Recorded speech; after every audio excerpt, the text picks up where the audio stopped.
यहाँ के local leadership में रास्ता को लेके, ट्रैफिक को लेके, अतिक्रमण को लेके, शहर के विकास को लेके, 10 साल के बाद मेरा शहर में क्या स्थिति होगी, जनसंख्या बढ़ेगा तो कैसे, हम कोई विजन नहीं है जी, कोई विजन नहीं है। तो फिर वोट किस आधार पे दिया जा रहा है, वजह क्या है फिर?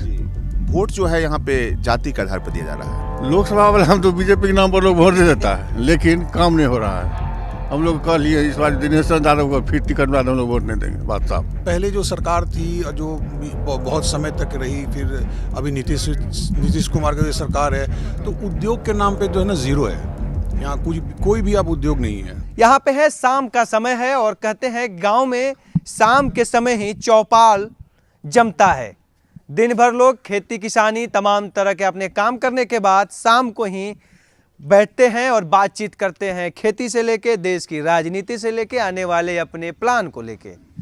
और इस समय हम कोसी क्षेत्र में हैं, सहरसा में हैं, और सहरसा की बात करें या पूरे कोसी क्षेत्र की बात करें तो इसका एक काफ़ी जो चर्चित जिसके लिए जाना जाता है, और ये है कोसी के बाढ़ का पूरा कहीं ना कहीं ये इलाका बाढ़ के लिए प्रभावित है, और हर साल लाखों की संख्या में लोग पलायन करते हैं, चाहे कोसी तटबंध के अंदर रहने वाले लोग हों या आसपास के।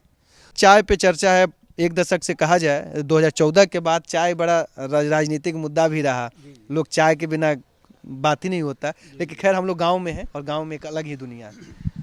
क्या कोसी नदी किसी सही में यहाँ के लिए अभिश्राप है या शोक नदी है? ऐसा नहीं है। कोसी नदी, आप अपना परिचय से बताइए। मेरा नाम जितेंद्र सिंह है और हम अपने गांव में हैं, अपने चर्चा के साथ सब एक साथ बैठे हैं, तो हम अपने गांव में ही हैं और हम लोग कोसी एरिया में ही हैं।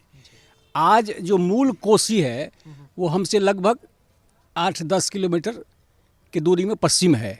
दरभंगा और सहरसा के बीच में वो मुख्य धारा अभी है आज की डेट में। 84 में जब बाढ़ आया तो हम लोगों ने प्रत्यक्ष देखा कि कहाँ विनाश हुआ, कैसे विनाश हुआ, और वही कारण हुआ कि वो बाढ़ इतना परेशान हो गया लोग कि बहुत सारे लोग जो पूंजीपति थे जिनका प्रॉपर्टी डूब गया वो यहाँ से पलायन हो गए, बाहर जाके शिफ्ट कर गए। कुछ लोग आके सहरसा हेडक्वार्टर में शिफ्ट कर गए। लेकिन उसका लाभ क्या हुआ, जब धीरे धीरे मूल कोसी में जब सैंड का लेवल बढ़ा तो वहाँ का खेती काफ़ी उपजाऊ हो गया। वैसे कोसी एरिया में मूल आधार है खेती का, जिस पर गवर्नमेंट जितना ध्यान देगा उतना यहाँ किसान मजबूत होगा। वो है मछली पालन, मखाना पालन, जूट। बगल में सुपौल, अररिया वगैरह ज़िला है, इतना ज़्यादा संख्या में जूट होता है, लेकिन यहाँ जूट मिल नहीं है। ये रिक्वायरमेंट है, अगर जूट मिल यहाँ हो जाए तो बहुत ज़्यादा लोगों को फ़ायदा होगा, किसान और ज़्यादा करेंगे। गन्ना का जहाँ तक सवाल है, पहले गन्ना बहुत ज़्यादा होता था जब मिल वाले खरीदते थे। अभी यहाँ बनमनखी मिल 30-35 वर्ष से बंद पड़ा हुआ है। अगर वो चालू हो जाए तो घर घर गन्ना का खेती शुरू हो जाएगा, लोगों की आमदनी बढ़े, किसान की बढ़ेगी। मखाना का खेती इस एरिया में बहुत ज़्यादा होता है, संभावना काफ़ी है, लोग करते भी हैं, लेकिन दिक्कतें हैं चूँकि पानी का व्यवस्था, उस तरह से टेक्निकल सुविधा, ये सब अगर जितना बढ़ेगा उतना किसान यहाँ मजबूत होगा। कोसी नदी की मैं बात कर रहा था कि कहा जाता है कोई नदी किसी के लिए अभिशाप कैसे हो सकता है? आपको लगता है ये जो धारणा बनी हुई है, चाहे शोक नदी के तौर पे बोलते हैं, या कोसी के लोगों को लगता है कि कोसी उनके लिए अभिशाप है? देखिए, हमारा 64-65 वर्ष का एज है। जब हम लोग अनमेच्योर थे तो अच्छे लोग भी कोसी के अभिशाप को सामने में प्रोड्यूस करके just like to benefit, self benefit, कि हम कोसी एरिया से आते हैं, हम लोग बहुत परेशान हैं। आदमी कोसी को ही आगे हाईलाइट करके बहुत ज़्यादा कहीं पर अपना जगह बनाना या कोई हाईलाइट करना, लेकिन कोसी के साथ, उसके साथ जो संघर्ष करने वाले लोग हैं, किसान हैं, उसने संघर्ष किया और कोसी के साथ, कोसी से फ़ायदा भी हुआ। कोसी बहुत मानते हैं कि वो चीज़ें नहीं है जो कहा है था पहले, आज बहुत फ़र्क हो गया है। आज बहुत फ़र्क हो गया। आप जाइए, इतना सैंड पर जो है सो बराबर उसमें ककड़ी की खेती, फल की खेती हो रही है, किसान खेती कर रहा है, लोग जूझ रहे हैं, कर रहे हैं। दिक्कतें हैं, जब गवर्नमेंट अनुकूल हो जाता है तो किसान को सुविधा जब मिलने लगती है तो किसान ताकत लगा के खेती करते हैं। अभी दशक से लगभग 8-10 बरस से ये स्थिति में सुधार हुआ है, क्योंकि कम्युनिकेशन भी बढ़ा है, थोड़ा सा कनेक्टिविटी। कोसी से इस पार उस पार लोग नाव से जाते थे, आज रोड फर्स्ट क्लास बन गया है, चारों तरफ से कनेक्टिविटी बढ़ गई है, तो किसान अपना उत्पादन कहें कि पिछले जो कई दशकों हाँ, पहले जो दशकों से कहानियाँ पहले थीं, हाँ। वो अब कहीं ना कहीं बदल चुकी है। बहुत ज़्यादा बदला बहुत है। चीजें सुविधाएं हो चुकी हैं। सुविधाएं हो कई लोगों के लिए अब कोसी वरदान भी साबित हाँ, हो वरदान साबित हो गया, बिल्कुल। वरदान साबित। जी जी, वरदान भी साबित हो गया। विकास की क्या रफ्तार है सहरसा के लिए, क्या देखते हैं? देखिए, कोसी पर भी 2 लाइन बोलेंगे अंकित जी। कोई भी प्राकृतिक संपदा कभी आपके लिए सौरो नहीं हो सकता है। अगर आप दिल्ली बॉम्बे जाएंगे तो 1000 फीट पे भी पानी नहीं मिलता है। 10 दिन 15 दिन में 1 दिन पानी का सप्लाई होता है। तो हमारी गलती है, हमारे शासन का, हमारे प्रशासन का, कि हम लोग ने इसे प्रॉपर मैनेजमेंट नहीं किया। अगर कोसी इतनी बड़ी वाटर बॉडी है, इसका अगर प्रॉपर मैनेजमेंट करेंगे तो ये इतना बढ़िया होगा। ये वाटर टूरिज़्म हो सकता है, हाइड्रो इलेक्ट्रिसिटी हो सकता है, आपको 10 फीट पे पानी मिल जाता है। तो आप अगर बोरिंग करते हैं, ट्यूबवेल करते हैं, उसका एक्सकैवेशन करते हैं तो कितना कम खर्चा होता है। जहाँ तक डेवलपमेंट की बात है, कनेक्टिविटी तो बढ़ा है। ये क्षेत्र जो है कहीं ना कहीं अपेक्षित रहा है इससे पहले शासनकाल में, लंबे शासनकाल में अपेक्षित। पूरा उत्तर बिहार का कह सकते हैं, जो कोसी का एरिया जिसे कहते हैं, अपेक्षित रहा है। सड़क भी नहीं था, जाने के लिए आपको 2 ट्रेन बदलना पड़ता था। उसके बाद कुछ हाजीपुर तक जा सकते थे, लेकिन आज के तारीख में कि आप डायरेक्ट पटना जाते हैं।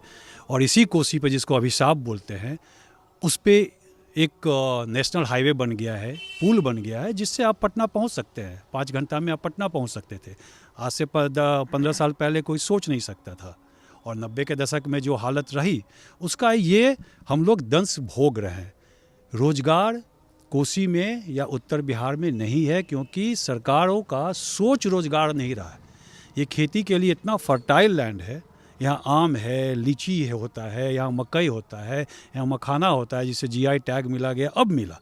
2 साल पहले नरेंद्र भाई का सरकार आया तो जो जीआई टैग मिला, इस पहले मिलना चाहिए था आपको। मकई यहाँ से, मकई का अगर फूड प्रोसेसिंग अगर बिजनेस यहाँ पे लगे तो अपने आप में ये क्षेत्र जो है, क्योंकि यह मेहनती है और जो मेहनत करता है, पूरे विश्व में, पूरे देश में हम निर्माण कर सकते हैं, अपना निर्माण नहीं कर सकते हैं, क्योंकि अपॉर्चुनिटी नहीं है। हमें उस तरह का रोज़गार को ऑप्शन नहीं मिलता है। और पलायन बहुत ज़्यादा है।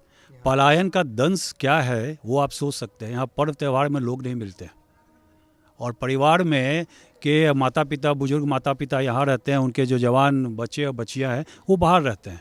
और आपको विश्वास नहीं होगा, 12,000 15,000 के नौकरी करने के लिए लोग बाहर जाते हैं। तो ये इस सिस्टम और इस सरकार की, वो जो सरकार थी, उसको ये सोचने वाली बात है कि 12-15 हज़ार का नौकरी के लिए कोई दिल्ली और बॉम्बे या महानगर के किसी झुग्गी झोपड़ी में रहे, तो ये कैसा है। तो लाखों महीने वाला आप तो खुद छोड़ के आए हैं सैलरी। हाँ, मेरा एक बचपन से हम ऐसा रहे हैं कि मेरा सोच रहा था कि अपने आप में अगर जीवन जिए तो वो कुछ है नहीं। और जैसे कि मुझे लगता है, मैं संगठन से जुड़ा हुआ हूँ जो मुझे ये शिक्षा देता है, मैंने अपने दादाजी को भी देखा, पिताजी को भी देखा, कि जब तक आप समाज के लिए कुछ करते नहीं हैं तो आप अपनी मातृभूमि का कर्ज नहीं चुकाते हैं। तो ये सोच बहुत दूर से पनप रहा था, इसके कारण वापस आके जो भी कर सकते हैं वो कर रहे हैं। पलायन को लेके क्या सोचते हैं? कह सकते हैं कि पलायन करते हैं यहाँ के लोग सही में, या कुछ और आपके नज़र में है, उस चीज़ को आप समझते हैं कुछ और नज़रिए से, क्या देखते हैं?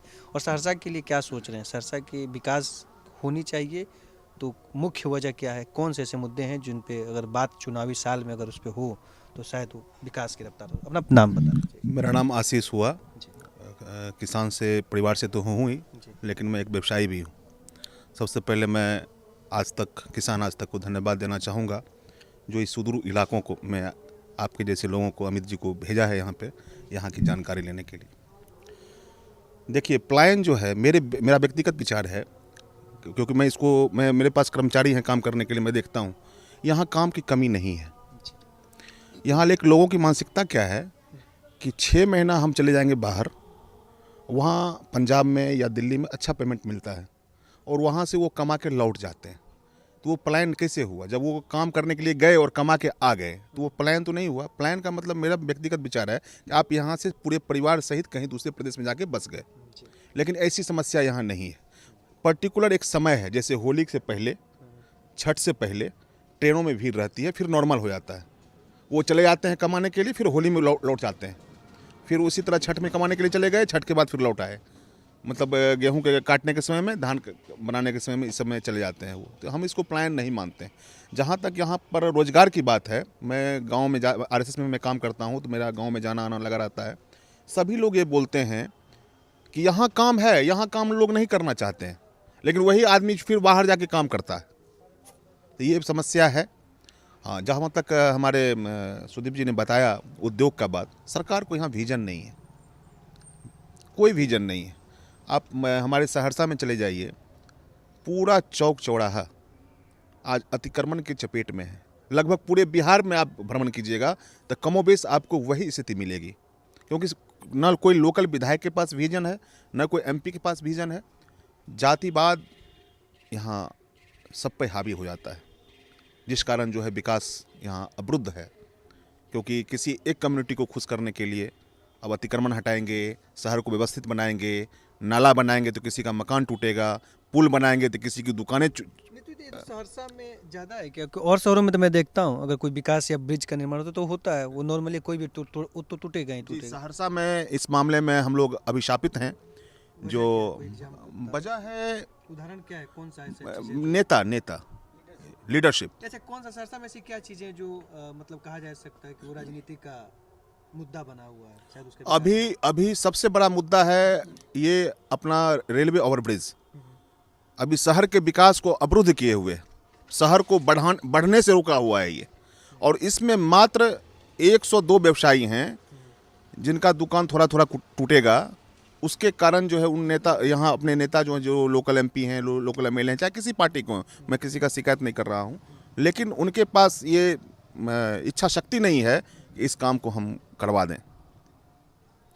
जी राजनीति पुल जो ब्रिज निर्माण है वो कहीं ना कहीं राजनीति तुष्टिकरण के कारण जो है विकास जो है वो अवरुद्ध है, जातिवाद के कारण जो है विकास अवरुद्ध है। और सबसे बड़ा बात हम बोल रहे हैं फिर से एक बार कि यहाँ के लोकल लीडरशिप में रास्ता को लेके, ट्रैफिक को लेके, अतिक्रमण को लेके, शहर के विकास को लेके, 10 साल के बाद मेरा शहर में क्या स्थिति होगी, जनसंख्या बढ़ेगा तो कैसे, हम कोई विजन नहीं है जी, कोई विजन नहीं है। तो फिर वोट किस आधार पे दिया जा रहा है? वजह क्या है फिर? वोट जो है यहाँ पे जाति के आधार पर दिया जा रहा है, विकास मुद्दा नहीं। विकास मुद्दा नहीं। इस लोकसभा चुनाव में विकास मुद्दा नहीं रहा जी। अगर हम देखते तो आज नेता को विकास करना पड़ता। आपको लगता है कि इस बार लोकसभा जो चुनाव होंगे, जो सांसद होंगे, मधेपुरा संसदीय क्षेत्र है ना, तो लोकसभा में चुनाव में यहाँ स्थिति बदल जाती है। नरेंद्र भाई जो काम कर रहे हैं अभी सहरसा के मात्र 10 किलोमीटर एक परसरमा है, वहाँ विश्व का सबसे बड़ा पुल बन रहा है बकौड़ में। तो केंद्र की जितनी योजनाएं हैं पुल और सड़क की, वो सारी काम हो रही है। तो मतलब लोकसभा चुनाव में राजनीति जातिगत मुद्दे नहीं रहने वाले हैं, लेकिन विधानसभा में फिर से वो हावी हो जाते हैं। लोकल पॉलिटिक्स के कारण जो है यहाँ का पूरे, हम तो मुजफ्फरपुर, आप बोले बिहार में हम नहीं देखे हैं, आप मुजफ्फरपुर में चले जाइए दिन के 10 बजे आप अपनी गाड़ी को लेके, तो हमको लगता है कि आपको 2 घंटा लग जाएगा कहीं वो पहुँचने में। पूरे बिहार में यही स्थिति है। समय आपने बहुत देखा होगा, उस दौर को भी देखा, इस दौर को भी आपने देखा। कितना बदला सहरसा, आपका कोसी क्षेत्र कितना बदला? नाम क्या है? मेरा नाम अजय है, अजय कुमार सिंह। सबसे पहले इस क्षेत्र को आप जानिए, जो आप कहते हैं मिथिलांचल, तो मिथिलांचल का क्षेत्र है कहाँ से कहाँ तक। पश्चिम में आपको घोसी नदी, यदि कोसी, ये कोसी नहीं, पहले वाली कोसी जो तिरहुत परमंडल होकर बहती थी। पूरब में घोसी जो बंगाल के बॉर्डर पर नदी है, उत्तर दक्षिण में गंगा और उत्तर में हिमालय, यह है मिथिलांचल। और इसी बीच में है कोसी का क्षेत्र जो इधर खगड़िया सहित यहाँ वीरपुर तक, और फिर कहिए दरभंगा परमंडल, कोसी पर सहरसा परमंडल, पूर्णिया परमंडल, ये तीनों को मिला के कोसी क्षेत्र माना जाता है। इस क्षेत्र में या खासकर कोसी या सहरसा के बारे में कहिए तो यहाँ के सबसे पहले सांसद थे आचार्य JV कृपलानी, आज़ादी के बाद। अभी दिनेश चंद्र यादव हैं। आज तक कोई भी सांसद, उनको कृपलानी जी को तो समय ही कम मिला, उसके बाद जितने भी सांसद यहाँ आए किसी ने इसके विकास पर ध्यान नहीं दिया। शुरू में कोई किसी ने ध्यान दिया, सब खाली राहत बांटो, रिलीफ खिलाओ, वोट लो, जाति वाति इधर उधर करके बस। यहाँ के लोग जो कहते हैं कोसी को अभिशाप, तो कोसी का इलाका अब जो सोक्का नदी इसको मानते हैं, कोसी के क्षेत्र को, नदी को पहले था, अब नहीं है। अब सिर्फ कुछ रह गया इसलिए कि बलुआही मिट्टी लाकर उपजाऊ मिट्टी पर को ढक देती है तो फसल थोड़ा कम होता है गेहूँ के। लेकिन अभी आप जाके देखिए कोसी दोनों पूर्वी और पश्चिमी तटबंध के बीच में, मतलब फसल इस इलाके से बहुत 3 गुना बढ़िया है। हम हाल ही में आए हैं वहाँ से देख के कॉलेज के जमीन को। कह रहे हैं कि ना बिजली है ना पानी है वो सब आप बहाना पहले नहीं था, अब सिर्फ बहाना है ज़्यादा से ज़्यादा एड्स लेने के लिए। उन लोगों को अति नहीं देना पड़ता है, बैंक से लोन बिना सूद का मिलता है। वो बस इन चीज़ों के लिए, लाभ के लिए ज़्यादातर उनको लाभ मिले। अभी कोई नया यात्रा भी चला था, कोसी नया यात्रा करके कुछ था नाम, ऐसे ही कुछ नाम। वो न्याय यात्रा से तमाम तरह के लोग वो रोज होता है, जब कौन कौन यात्रा से होते रहता है, वो सब खाली वोट कलेक्शन का है और कुछ नहीं है। इस बार क्या मूड है ये मूड चुनावी साल लोकसभा वाले में? लोकसभा वाले हम तो बीजेपी के नाम पर लोग वोट दे देता है, लेकिन काम नहीं हो रहा है। हम लोग कह लिए इस बार दिनेश चंद्र यादव को फिर टिकट में हम लोग वोट नहीं देंगे, बात साफ। अच्छा, हाँ एकदम साफ, और प्रचार करेंगे उनके विरोध में। तो फिर आरजेडी को जाइए वोट देने? नहीं देंगे वोट, अथी पर नीचे में डाल देंगे, नोटा पर। नोटा दबा बस नहीं देना है, नहीं देना है। क्या करें, क्या वो प्रत्याशी चेंज। गिनावे ना काम को। उनको लोग कहते हैं विकासपुत, शुरू में था उनका मोटिवेट काम करने का, स्नान उनको विकासपुत का विनाशपुत बन के रह गया है। ज्यादा अधिक उपनाम सहरसा शहर को कम से कम 3 ओवरब्रिज चाहिए, कम से कम 3 रेल ओवरब्रिज, तब जाके यहाँ का भीड़ घटेगा। लेकिन कोई बनाने वाला नहीं है। 3 बार शिलान्यास हो गया है, अब फिर भी कहता है अभी अभी तक से नहीं हुआ। क्यों नहीं हुआ, होगा भी नहीं इन लोगों से। रात भी पंचायती था शहर में, रात भी उद्घाटन का समय नहीं रात में भी वो पंचायती हुआ है वहाँ पर। आप मान जाइए, आप ये मान मनोबल कौन चीज। सड़क का जितना जमीन उसी पर बनाइए ना, सड़क जमीन को कम है, सब दफा अथी करके बैठा हुआ, अतिक्रमित करके उसी को सर पर। क्या हाल है आप लोग का? खेती बाड़ी जो जितना मेहनत करता है उतना उपजा लेता है, बस यही है। मेहनत करता है उतना लेता है। नाम आपका? शैलेंद्र कुमार क्या सिंह। करते हैं शैलेंद्र जी? गांव में ही खेती बाड़ी करते हैं। तो कैसा हाल चाल है खेती का?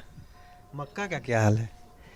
हम लोग के एरिया में जो कोसी से इधर हम लोग बाहर का एरिया है, इसमें थोड़ा ये डैम्प एरिया है तो मक्का थोड़ा कम होता है।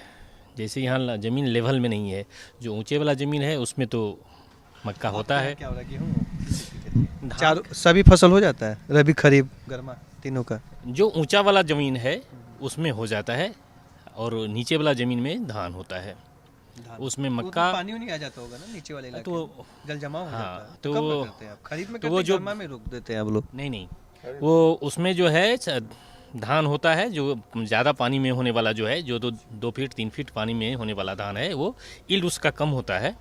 लेकिन मजबूरी में आदमी करता है, जितना उसमें मेहनत करता है उतना उसको प्रॉफिट नहीं है। सरकार की योजनाएं पहुंचती हैं किसानों के लिए? चतुर्थ रोड मैप जानते हैं इसके बारे में कुछ? चतुर्थ कृषि रोड मैप लागू बिहार में लागू हुआ है, 3 पहले भी हो चुके हैं। इसके बारे में कुछ पता है? नहीं पता मुझे। आप लोग किसी को पता है चतुर्थ कृषि रोड मैप के बारे में? किसी लोग आप सुनते हैं लेकिन देखते तो नहीं है कुछ यहाँ पर। बिहार की जो भी कृषि से जुड़ी हुई तमाम चीज़ें होंगी, करीब करीब 12 विभाग हैं उसमें, पशुपालन से लेकर हर चीज़ का। ये हर खेत में पानी पहुँचाने का काम में सरकार लगी हुई है। हर जब अथी में खेत में बिजली का पोल लगा है, सिंचाई व्यवस्था में कुछ सुधार हुआ। वो सुधार हुआ है। हाँ, बिजली पानी का जो है ये सरकार का ही योगदान। कोसी क्षेत्र में ही आता है। केंद्र सरकार का ही योगदान है उसमें भी, तो फिर वोट काहे नहीं दीजिएगा? केंद्र सरकार का योगदान है सब कुछ में, लेकिन राज्य सरकार भी तो उन्हीं के साथ है अभी। तो राज्य सरकार के चलते दिक्कत राज्य सरकार से है, नहीं जो राज्य सरकार में साथ में केंद्र राज्य देखे है सरकार, पहले भी था। दिक्कत नेता से है। नहीं, आप देखिए सहरसा में हवाई अड्डा का हुआ, यहाँ बनेगा एयरपोर्ट, सर्वेक्षण हो गया, झंडा झुंडी सब कर गया, नापी देखते थे रोज होता था।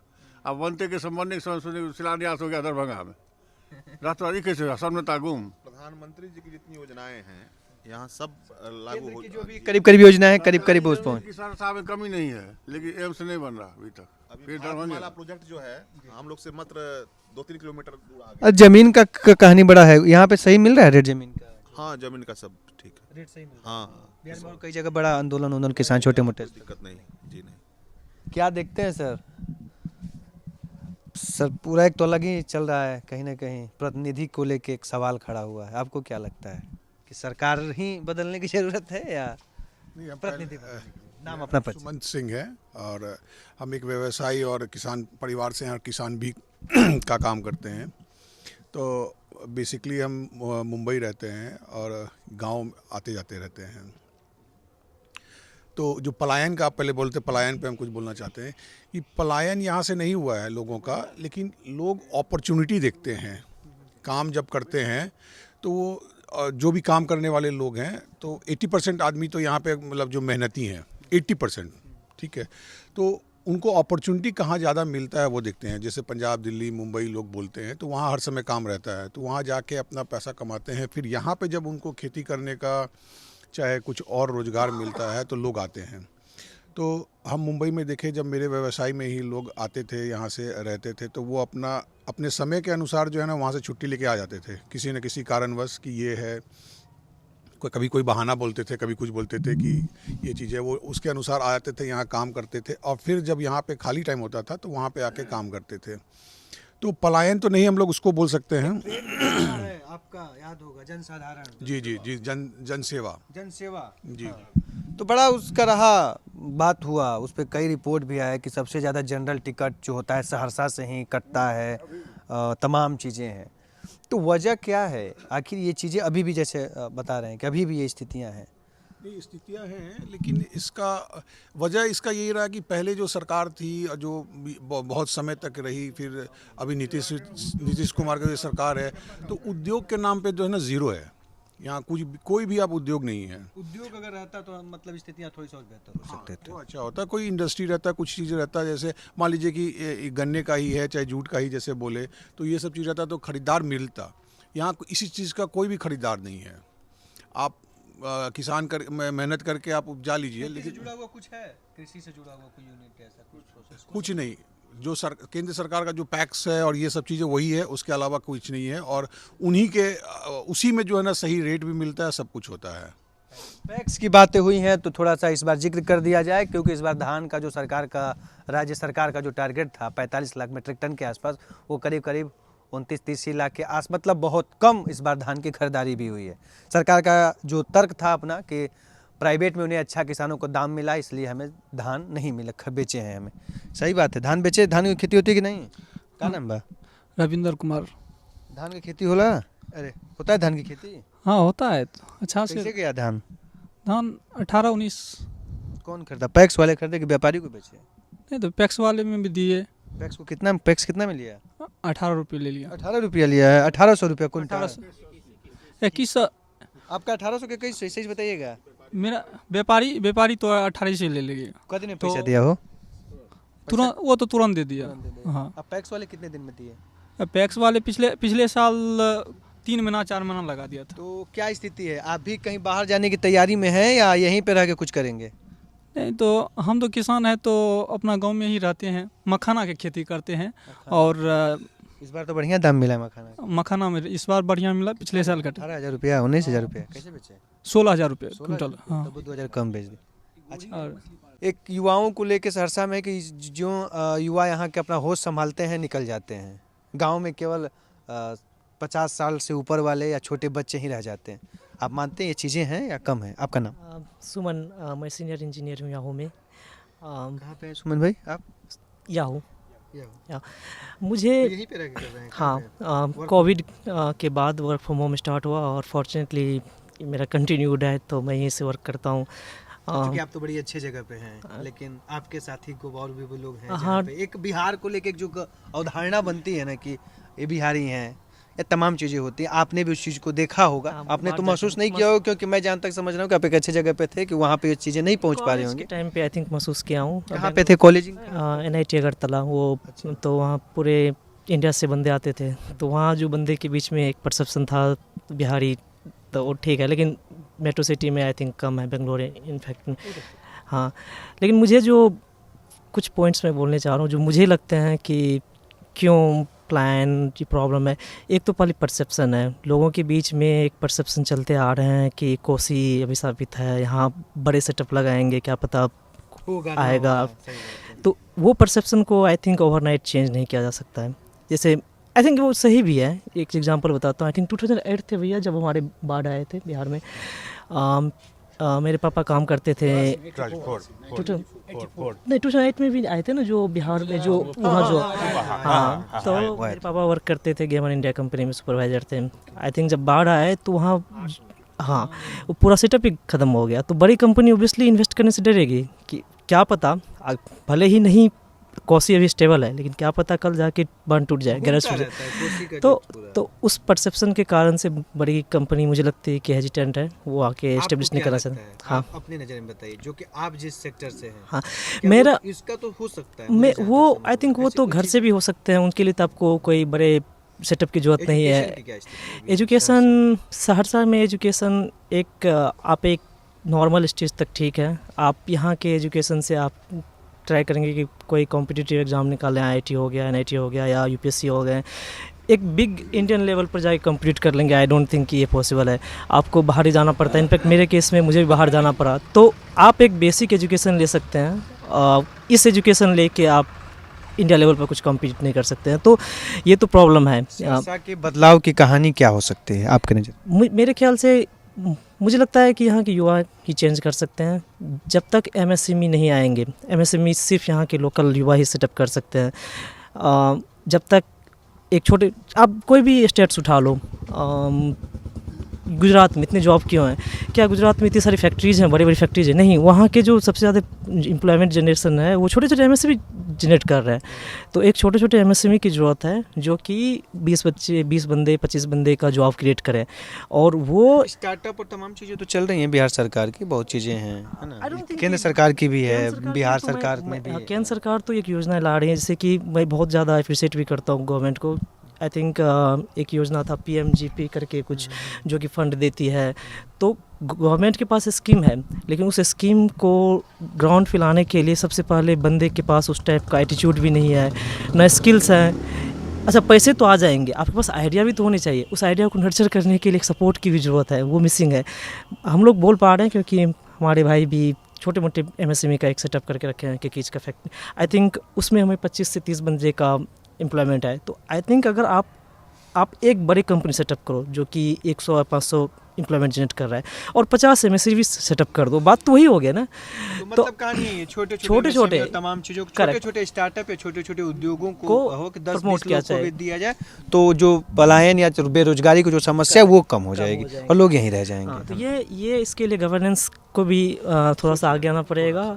आई थिंक एक गोपालगंज में था, आई थिंक मैं कॉलेज के टाइम में वहाँ के डीएम के साथ हमने एक आइडिएशन हुआ था। उन लोगों ने बहुत ही बढ़िया क्लस्टर डेवलपमेंट करके प्रोजेक्ट लाया था। वहाँ जस्ट आइडिया निकाल रहे थे कि किस तरह हम इस पर्टिकुलर डिस्ट्रिक्ट को हम बेटर कर सकते हैं। आई थिंक उस काइंड ऑफ इनिशिएटिव की ज़रूरत है। जी हाँ, ये चीज़ें हैं। सहरसा की मैं अगर बात करूँ, मक्का के भी एक बहुत बड़ा सेंटर रहा है और मक्का को लेके अब बिहार के मक्का जो होता है विदेशों में इसकी काफ़ी मांग है और बड़े तौर से जाना जाता है, बड़े महंगा दाम पे भी बिकता है। अब यहाँ पे बिहार में कुछ ऐसे युवा हैं जो मक्के के छिलके से भी अलग अलग प्रोडक्ट बना रहे हैं, तो ये भी एक पहल है। और कहीं ना कहीं जो हमारे साथी रहे जो यही चीज़ बता रहे हैं कि छोटे छोटे स्टार्टअप या छोटे छोटे ऐसे उद्योगों को विकसित किया जाए जो रोज़गार की सवाल खड़े किए जा रहे हैं। छोटे छोटे उद्योग से भी हम चाहें तो एक अच्छा खासा जो बेरोजगारी का गैप है उसको भर सकते हैं। क्या लगता है, क्या नाम है सर आपका? धर्मेंद्र कुमार सिंह। धर्मेंद्र भाई, क्या देख रहे हैं बिहार और सहरसा? आप जो बोले, ये एक जनसेवा गाड़ी जाती है, भर के जाती है। उस समय की बात है जब बारिश होता है, धान के फसल लगता है, तो हमारे कोसी एरिया में जो है बारिश से पानी से भर जाता है। वहाँ जो आदमी जो मजदूर है वो ये फ्री हो जाता है। जब कोई काम नहीं है तो चलो उसी समय जो आप देख रहे होंगे जो गाड़ी भर के जाता है। बोले उसके बाद जाता है, बहुत कम जाता है। बोले उस समय जो है पंजाब दिल्ली जहाँ भी जाना है। ये कह सकते हैं कि जो कोसी जब जो तटबंध या जो आसपास के जो क्षेत्र हैं और जब पानी वानी भर जाता है तभी लोग पलायन कर जाते हैं। कोसी के बाहर भी जो डैम्प एरिया है जिसमें पानी से भर जाता है तो काम नहीं मिलता है उसको, तो वो लोग चला जाते हैं बाहर 3-4 महीना काम करने, फिर उसके बाद आ जाता है। प्रक्रिया तो हमको लग रहा है कि जब तक से रहेगा तो रहना ही है। हाँ, वो रहना ही है, वो चलता ही रहता है। हाँ, इसीलिए आप बोले जो ये सहरसा स्टेशन पर सबसे ज़्यादा टिकट कटता है, बस कारण वही है। जनरल बोगी में कारण वही है। जो जनसेवा जो है पूरा जनरल है, बहुत लंबा गाड़ी है, वो भर के जाती है रोज़। है शिक्षा से लेके तमाम तरह की बातें हुई, खेती बाड़ी पे हुई, और जो बहुत बड़ा मजदूरों का वर्ग कहा जाता था कि सहरसा क्षेत्र से ही होकर गुजरता है, उसका एक मुख्य वजह ये भी रहा है। और इसके चलते लोगों का जो यहाँ के लोग हैं उनका साफ कहना है कि हम आप उसे पलायन नहीं कह सकते, बल्कि ये कह सकते हैं कि कुछ समयों के लिए लोग जाते हैं फिर वापस अपने घर की ओर आ जाते हैं। तो तमाम चीज़ें हैं, कहीं ना कहीं MSME की भी बात हुई कि छोटे छोटे उद्योग को विकसित किया जाए, ताकि अगर ये तमाम चीज़ों पे काम होंगे तो एक जो बेरोजगारी का जो बहुत बड़ा माना जाता है कि रोजगार के चाह में लोग बड़े शहरों की ओर जाते हैं, वो कहीं ना कहीं रुक जाएगा। तो ये थी सहरसा के आम लोगों की बात, सहरसा को लेके, सहरसा के विकास को लेके। और भी लोगों से मिलेंगे, कोसी तटबंध के अंदर जो लोग रहते हैं उनकी भी जीवन की कहानियों को समझेंगे। तो आप हमारे किसान तक के साथ जुड़े रहिए, कहीं जाइए मत। अभी के लिए बस इतना ही, दीजिए इजाज़त, नमस्कार।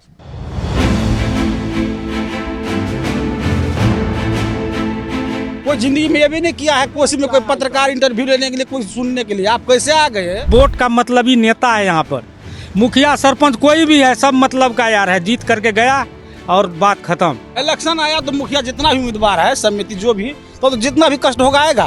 खेती बाड़ी का क्या हाल चाल है? कुछ नहीं, खेती बाड़ी सब दहा जाता है। 40 लोकसभा सीट, राजनीति का हर दिन बदलता गणित, सब पूछते हैं सवाल, बिहार में काबा, फिर आ गए हैं चुनाव, तो क्या फिर एक बार तैयार है बिहार? हर सवाल का जवाब, किसान तक इलेक्शन कारवां।